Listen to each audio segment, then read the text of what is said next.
ৰাতিপুৱা শুই উঠিয়ে কামত ধৰিবলৈ এলা ভাৱ এটা আহে। যেতিয়া বডি এক্টিভ হয় লগে লগে ব্ৰেইনটো ফ্ৰেছ হৈ উঠে। তেতিয়া আমি বৰো নহওঁ আৰু লেজি ভাৱটো নাইকিয়া হয়।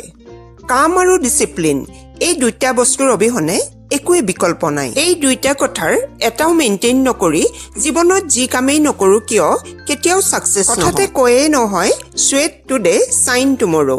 হোম মেকাৰ, ৱৰ্কিং ওমেন বা বিজনেছ ওমেন আমি যিয়ে নহওঁ লাগিলে একো নকৰি কষ্ট আৰু ডিচিপ্লিনৰ অবিহনে যিকোনো ফিল্ডতে আমি কিবা পাম বুলি আশা কৰিব নোৱাৰোঁ। ঘৰৰ ডেইলি কাম যেনে কিটচেন, খোৱা বনোৱা, বাচন ধোৱা আদি কথাবোৰ এইকাৰণেই শিকিব লাগে। এইবিলাক জীৱনৰ ইম্পৰ্টেণ্ট লাইফ স্কিল হয়। এইবোৰ কথাই জীৱনটোক সহজ আৰু সুন্দৰ কৰি তোলে। আচলতে কাম জনাটো ইম্পৰ্টেণ্ট টুল হয়।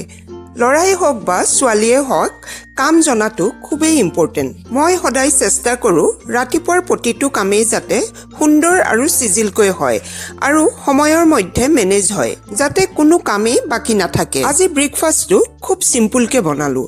চাউলৰ গুড়ি, চুজি, ময়দা একেলগে লৈ তাত নিমখ, পিঁয়াজ, জিৰা দি পানীত গুলি ল'লোঁ।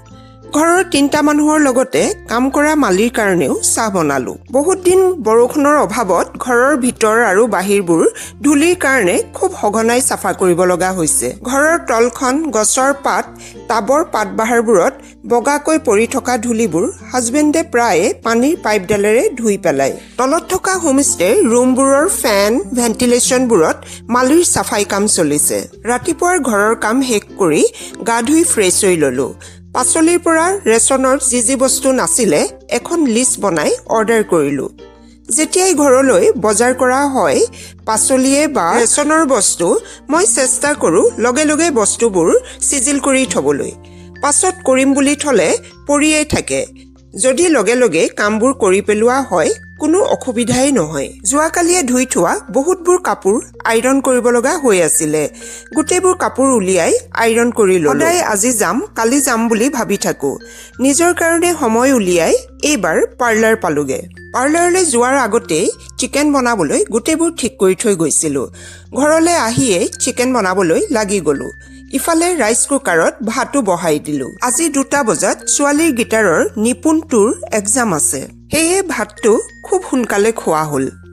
ল'ৰা ছোৱালীৰ পঢ়াৰ লগতে এক্সট্ৰা এক্টিভিটি কাৰিকুলাৰে physical growth, mental growth, life স্কিলত বহুতখিনি হেল্প হয়। আটাইতকৈ বেছি হেল্প হয় ল'ৰা ছোৱালীৰ মুড ৰিফ্ৰেছ কৰাত। এক্সাম দিবলৈ 1টা বজাত ছোৱালী আৰু দেউতাক ৰেডি হ'ল।